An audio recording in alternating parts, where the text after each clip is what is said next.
Hi everyone, my name is Lena and welcome to my channel. Over the next year, I'm going to be preparing to thru hike the Appalachian Trail. I'm going to be traveling southbound from Mount Katahdin in Maine to Springer Mountain in Georgia, a roughly 2,200 mile adventure through 14 states, and I'm welcoming all of you to join me on my journey to the trail. First, I'd like to add a disclaimer here saying that I am in no way a technical genius. I have never done any kind of video editing before, and I apologize in advance if this all comes out a little rough. This video is going to be a gear review of all of the things that I've accumulated so far. I have been doing research on this for the past 10 years, and this is what I've come up with as far as budget-friendly ultralight thru hiking gear. First and foremost is my pack. This is an American Outback Charmed 30.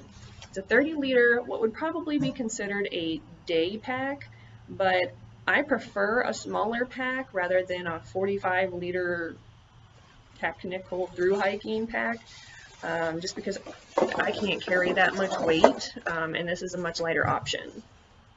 This pack, when empty, only weighs about 2.5 pounds. So it's got two upper compartments that are the entire length of the bag, and then it's got two smaller pockets in the front. So despite how small it is, it actually does hold a lot of stuff.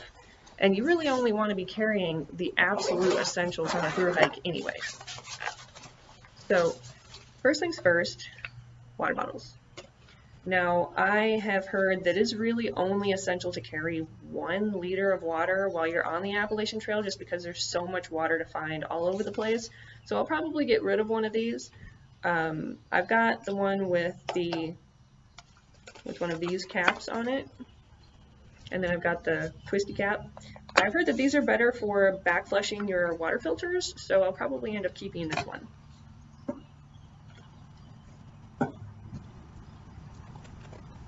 The first essential item that I really have in here that I think is probably one of the most important things that I am going to be carrying, this is one of the hardest things to pack in here, is my sleeping bag.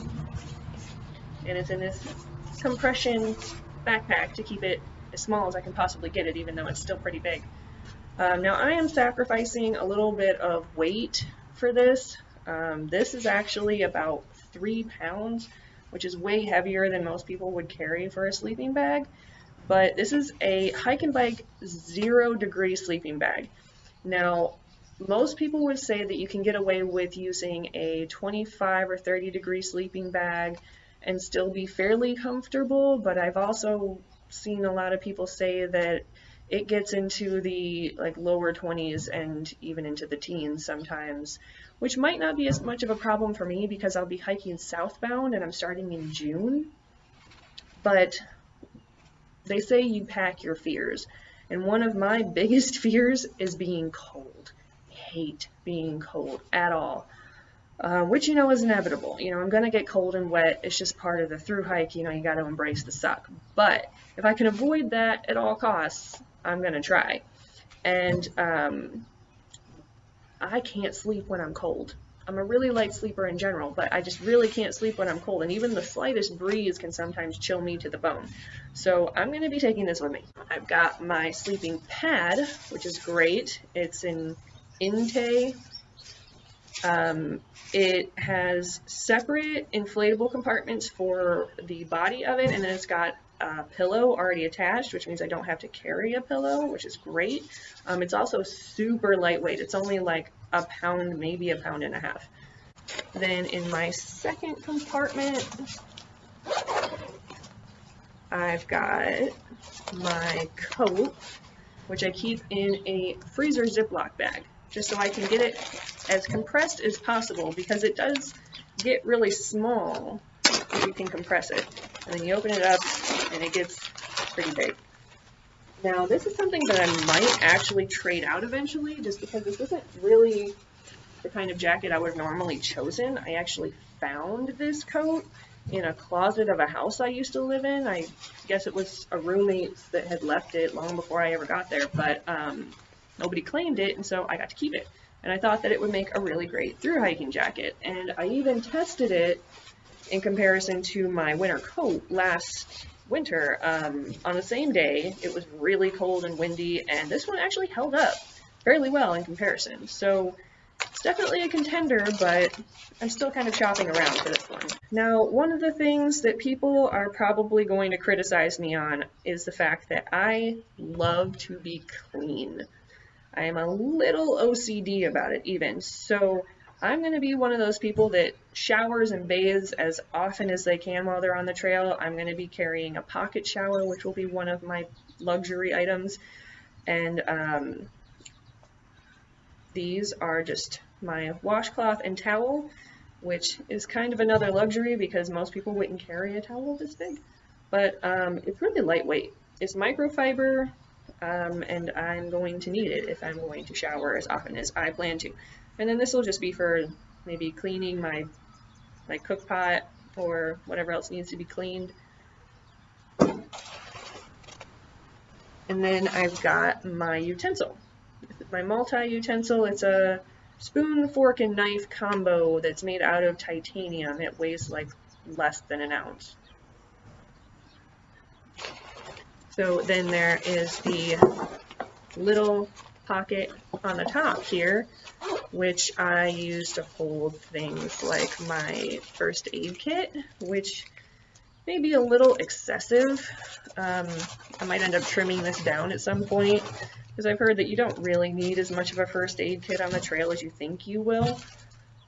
So I've got iodine pads, alcohol pads, every different kind of bandage. I've got a hand warmer just in case. I've got some NyQuil, some ibuprofen, some anti-nausea pills, and a Aleve, which will be coming with me because I'm gonna need it. And then I've also got some Icy Hot, which I might switch out for a more natural option before I go. And I'm also looking for something that has a little bit smaller of a container than this. This is 1.25 ounces, and I don't think I really need that big of one, but we'll see. Then I've also got earplugs. Absolutely essential. Like I said, I'm a pretty light sleeper, and with wind or rain coming down on the tent or somebody next to me snoring or something like that, I am definitely going to need these if I'm ever gonna sleep. I'm actually hoping at some point that this trail will help make me a little less of a light sleeper. But I've got sunblock here, which, you know, I'm not even certain that I'm gonna need this much. This is 1 ounce, but I've seen smaller ones, and I might even try to find a smaller one than this. I don't think you need a lot of sunblock on the Appalachian Trail. Of course, I haven't been there yet, so I don't know. But I've been told that there's tree cover almost the entire length of the trail.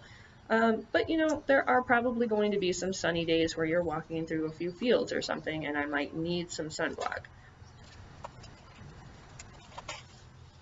I've got lip balm in a little metal container. I am also on another journey.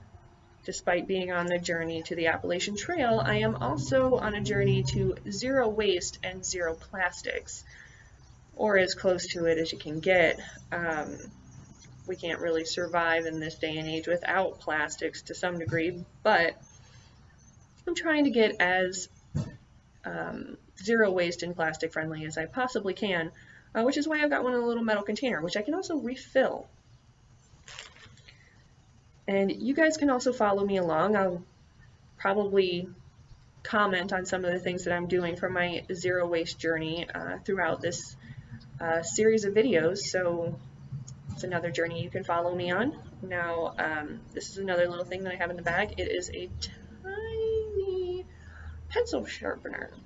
Now, I believe this was for eyeliner at some point, but it weighs absolutely nothing. And I saw this trick on Pinterest a couple years ago where if you take a stick and you put it in a pencil sharpener, you can make shavings for tinder. Now, one of the things I'd like to mention is the fact that, you know, a lot of people don't build fires while they're on the Appalachian Trail. They mostly just use their cook stoves or cold soap. But I see fires as a luxury, and that's really what this adventure is all about for me. I want to take my time. You know, I don't want to be one of those people that has to wake up first thing in the morning and get 30 miles under their belt before the end of the day.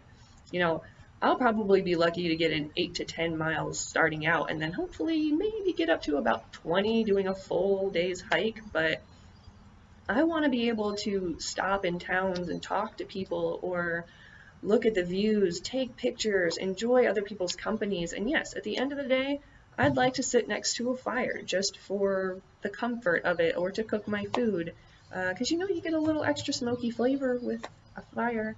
But that's just part of my mission, you know, learning how to really slow things down. So I don't really want to be in a hurry throughout this entire hike. The next thing we've got in the other little pocket on the front, so I've got this pocket and then I've got this pocket. I've got fire starters, which will also be great for when I want to have a bonfire.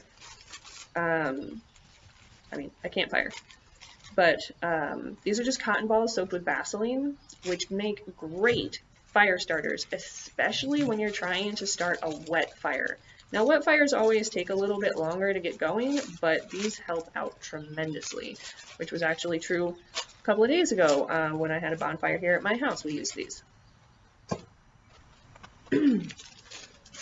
Now, this is more than likely going to get replaced because it's just huge. I don't need this much, but this is a Botanicals insect repellent. It's from Off. It's sort of a natural-based insect repellent, which I don't know if it actually works or not, which is why I got it early. I want to test it. But it's 2 ounces, which is quite a bit, actually. And I've seen on other videos that I've watched that you can get little insect repellent wipes, which work just as good. So I'm going to try probably to do that. I've got my little toiletries kit, which is not complete yet. It's just got a couple of hair ties and a couple bamboo toothbrushes in it. I'm using the little kids bamboo toothbrushes just because they're a little smaller. And I've got 2 in here because I'm planning on shipping one to myself later. Now I've got this. I know is excessive, and I will be switching this out at some point. At first, I didn't know that you could get bottles smaller than this. These are 2-ounce fluid bottles, and this is just Bronner's soap. Like I said, I plan to be clean as often as possible. But I can find smaller bottles than this. I've got little 1/2-ounce bottles of hand sanitizer that I can empty out and put soap in. So I'm probably going to do that. Or I might just only have this 1 bottle, which this is just Bronner soap with a little water in it, which I can spray on stuff, because I figured, you know, if I wanted to wash my hands really quick, I would just spray this on my hands and then run them under the water. So that one's a little flexible at this point. I've got a journal, which is just a tiny little journal to write on in case I have a few thoughts I want to jot down or something. And then I got my pen. Now this is something I almost got rid of, but I'm pretty glad I didn't. It is a collapsible silicone cup with a lid. So, you know, most people only carry their cook pot, which makes sense. You know, you don't want anything that's unnecessary, but at the same time I was thinking, well, what if I wanted to have a cup of tea or hot chocolate or something while I'm making breakfast? So I would need to be able to make the hot chocolate and then pour it in something so that I can use the pot again to make my breakfast. So I'm going to be carrying this. And I've also got a bottle of hand sanitizer, which is way too big. Again, I'm going to be updating to something a little bit smaller. This is 2 ounces. I'll probably get one of the smaller ones that's only like 1/2 ounce. Then I've got my hairbrush, which is almost laughable when you see how much hair I have. Yeah, it's tiny. And it's got this little mirror on it, which is great because, you know, that'll be helpful for trying to get the various knots out of my hair, but my hair is really hard to brush. It's kind of an illusion hair because it's way thicker than it looks, and it's really hard to brush out. I have to use a special wet brush. It's like the only thing that'll go through my hair, and I use a leave-in conditioner, which I'm not bringing on the trail, and this is the only brush I'm gonna have. I'm probably gonna end up with dreads before I end up at the end of this trail, but maybe I'll get used to this. We'll see. And then I've got this net, which I thought was kind of clever, but we'll see if this ends up in a garbage can at some point. It's just one of those little nets that you get off of fruit, like lemons or oranges or something. I figured that I could use this to put garbage in or something that I needed to hang on my pack to dry because it's, you know, got a lot of holes in it. Okay, and then on the side of my pack, I have hanging my Vibrams. These are Vibram 5-finger shoes, which, laugh at me all you want, many people have, but I love these shoes. They are fantastic. It's like wearing a glove on your feet. You know, you get all of the protection of having a shoe, but you still feel like you're barefoot.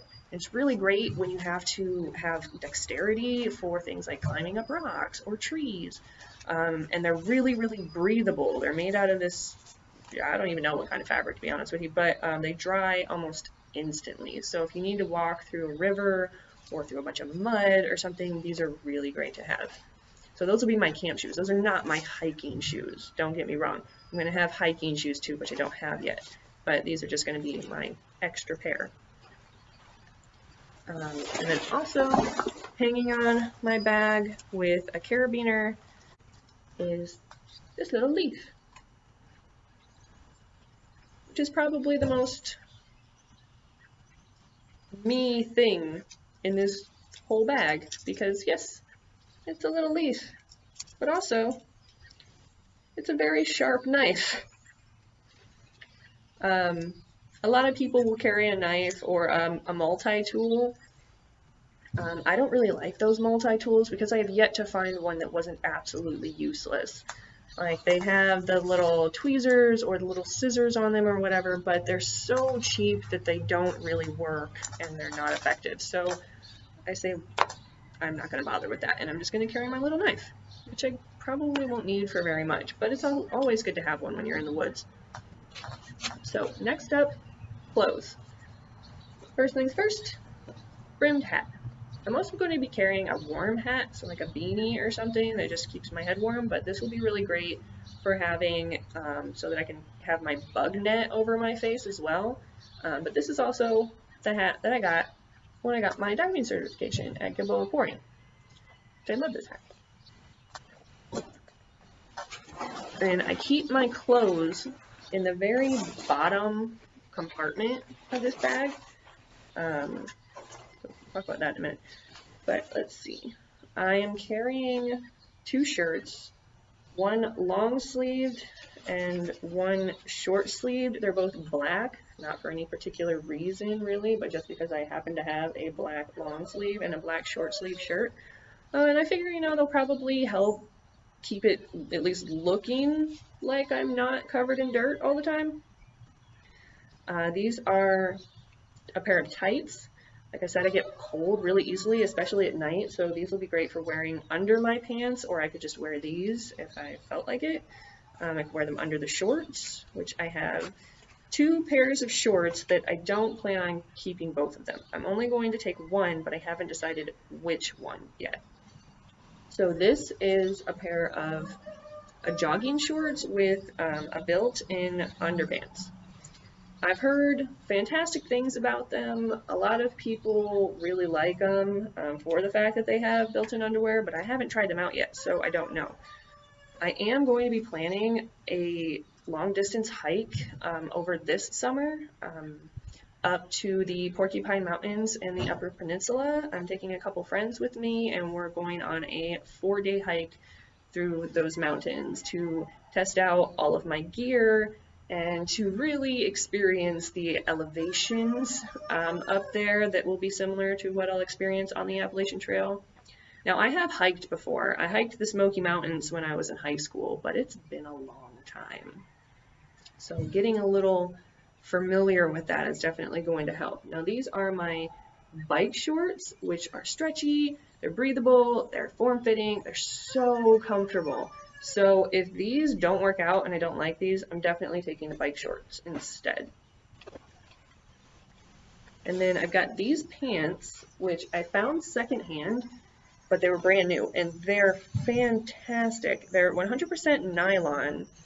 They're really soft and durable, and they've got zippers right here, so they can be either shorts or pants. And they've also got Velcro at the bottom, so they open up to, I guess, vent if you need it. And then I am also bringing my bathing suit. Now, most people would probably say that that's unnecessary, but I'm probably going to want to swim a lot and not in my clothes. Like if we stop at a river or a lake or something, that will be really helpful. It'll also make it easier to bathe if I don't want to be naked in front of people, which I don't. And then it also doubles as its own outfit because, you know, I could wear that under my shorts or just by itself, and it's really, you know, its own little outfit, especially if it's hot out, and it dries really fast, which is a plus. So that is everything so far. Please comment below if you have any suggestions for things that you think might work better, or if you have any reviews for the gear that I've already got. Don't forget to subscribe, as I will be posting a new video every week, and thank you for joining me on my journey to the trail.